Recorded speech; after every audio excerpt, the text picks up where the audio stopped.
Instructor Sabal, was in charge of the largest group of multi-world children in the entire school. From all across the galaxy, students attended his classes and learned not just knowledge but of each other and different cultures. It was not until the addition of Julie, the first human child to attend the school, did Instructor Sabal run into issues with his students befriending and accepting the newcomer. Julie seemed an enigma to the other students. The planet she hailed from, Earth, was surrounded in mystery and legend, being called a death world or uninhabitable. Instructor Sabal felt that this stigma was why Julie ended up eating her lunch alone in some dark, secluded corner of the common area every day. He had seen on many occasions the young Earthling try to reach out and befriend the other students, but they were all too wary of the Earthchild to ever reciprocate the effort. It was then that he decided to show the entire class how alike all of his students were, no matter what world they hailed from. Every world could be called a death world, and what planetary body did not have areas on it that were uninhabitable? When it was all put into perspective, Instructor Sabal was confident that the mystery and threat of the unknown that surrounded Julie would disappear and friendships would soon blossom. So as he sat looking over his class, he gave them the assignment. In 3 weeks from today, I will require a video presentation from each of you depicting your homeworld, paying special attention to its dangers, both animal and geological. He said students that shared a homeworld may work together on this presentation, but be aware that this will be 40 your final grade, so please put forth an effort worthy of the weight. The grade will carry. And so Julie, who was the only Earthling in the entire school, much less the class, toiled on her assignment, stressing the dangers and perils of her homeworld, as did all the other students. On presentation day, she was to be the third student to give her report. She sat nervously waiting, but she also was very interested in the reports before her. What dangers lurked on these other worlds? She was soon to find out. The first presentation was of a world called Barry, and the 3 students that were from the planet went into great detail about how deadly and dangerous the 4 was. They provided a video of a smallish furry creature that walked on 4 legs and had a bushy tail. Watch what happens here. One of the presenters said excitedly as the video depicted the small animal being presented with a piece of cloth dangling in front of the creature. In response, the creature made a hissing sound and slashed at the cloth with a paw, and the students all saw some claws appear seemingly out of nowhere as the beast attacked. "See that?" the presenter yelled, pointing at the video screen. Those razor-sharp talons were not there. But a second ago, if that had been your arm, this beast would have cut the skin to the bone. A smattering of applause and murmuring broke out in the classroom. The presenters, all smiles and standing straight with pride, returned to their seats. Only Julie seemed to not enjoy the presentation. In fact, she sat there with a look of confusion on her face. Noticing her furrowed brow, Instructor Sabal asked her, "Did you have a question?" Julie, still with a look of confusion, replied, "But instructor, wasn't that just a house cat?" A small smattering of laughter broke out from the students. Instructor Sabal held up his hand for silence, but there was also a ghost of a smile on his face. "No, Julie, that animal is a vicious beast. It would in no way be appropriate to have it in a household, not if you valued your life at least." Still looking confused, Julie just nodded and waited for the next presentation. As the second presentation began, the students giving it said, "The beast you saw before may have been deadly, but nothing will terrify you as much as what we call death from the skies." They then launched into great detail, how the scourge of their homeworld could descend on them from the heavens at any given time, rending flesh from bone and inciting terror into the populace when their shadow merely swept across the ground. It seemed all very dramatic, with music playing in the background. And then the video finally focused in on the terror from above, a brightly colored flying creature that had a short curved beak.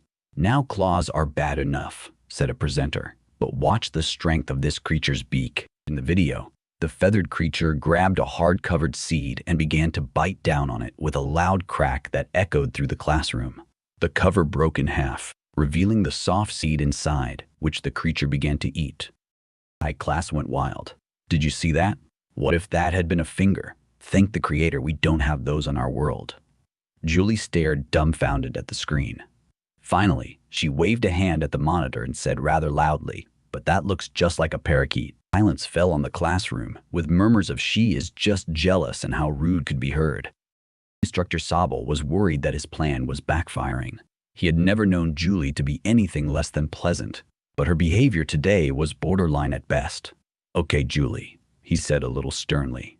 "Please come up and give us your presentation." For some odd reason he could not fathom, Julie looked nervous and stayed in her seat. "Instructor, I fear I may have misunderstood the assignment," she said finally. "I was under the impression that we were to show the dangers of our planet, not so much the dangers of our pets." Instructor Sabal choked. "Pets?" he said loudly. "That feathered merchant of death could never be a pet." Julie looked crushed, and under her breath she mumbled something. "What did you just say?" the instructor demanded. Immediately, a student next to Julie stood up. She said, "My 4-year-old cousin has a stupid parakeet, instructor." The instructor glared at Julie. "You will now give your presentation, or I will contact your parental figures and you will attain a 0 for this assignment."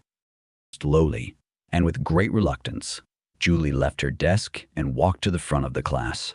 Every eye was on her, and all of them were not friendly. Julie knew that this was social suicide. No one talked to her now. They sure wouldn't after her presentation if they thought a parakeet was dangerous. Fine, if they wanted her presentation, they would get it. Feeling there was no way out of this, Julie began. "My presentation is of the dangers we can face on my home world, called Earth." On the video screen, a blue marble of a planet appeared, slowly rotating. "In the north of my home continent, we are faced with animals that fear no creature," she said slowly, as an image of a small, squat beast appeared on the monitors. The scene changed to a beautiful landscape covered in white, when suddenly the creature burst up from under the ground, sending white spraying in all directions. The entire class screamed in alarm, and Julie paused the video. The words "Wolverine" was frozen on the screen, superimposed over the snarling face of the vicious beast. "What is that?" one student asked, pointing a shaky hand at the monitor. "It is a wolverine," Julie replied glumly. "They are a nasty animal that—" "No," the student interrupted. "What is all that white stuff?" Confused, Julie stared back at the screen. "What the snow?" "SNOW," the alien copied. "Snow? What is snow?"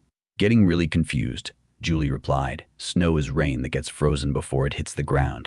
A gasp of alarm escaped from the student. "Your rain freezes in the air, like outside, not in a laboratory." Julie just looked at him and shrugged her shoulders. "Yeah, for about 25–40 of the year, depending on where you are." Silence greeted her words. "Anyway," she continued, unpausing the presentation, "you can see the wolverine is so nasty. It is willing to attack predators much larger than itself."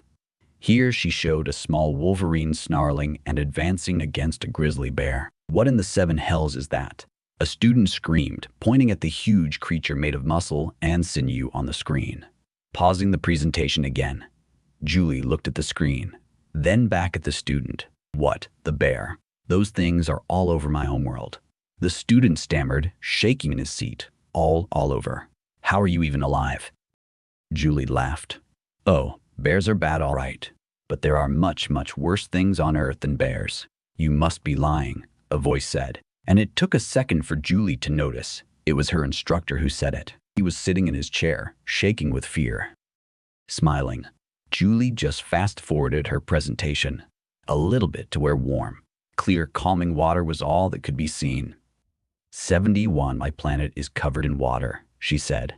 "And in that water are many creatures like fish, crabs, seahorses, squid, and the like." As she talked, the pleasant pictures of each animal flashed on screen.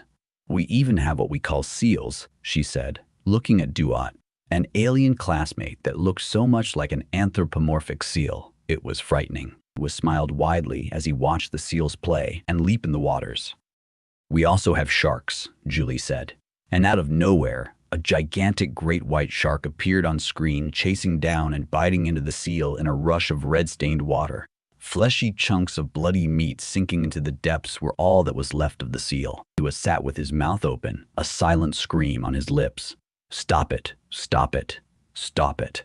"Instructor Sabal screamed," Julie said. "But instructor, I haven't told you about vampire bats that rip open your flesh and drink your blood, or crocodiles or lions or snakes, scorpions, spiders." "Stop. Just stop." Instructor Sabal gasped. His hand clutched over his heart. Duentere stared in abject terror at Julie. How did your people even survive? He asked. Because, Julie replied calmly, glaring out over the terror-stricken faces and wide eyes of her fellow students. Because the most deadly creature from Earth are humans. And saying that, she headed for her seat. As she walked down the aisle, she could not help but notice that the other students shied away from her in fear. When lunch rolled around, Julie almost cried. She knew that her presentation ensured the rest of her school days would be spent in self-inflicted isolation. As she nibbled at her sandwich, her appetite long gone, a shadow fell over her. Looking up, she saw the seal-like Dojet standing over her. Julie just looked up sadly. "You are awesome," Dojet said earnestly.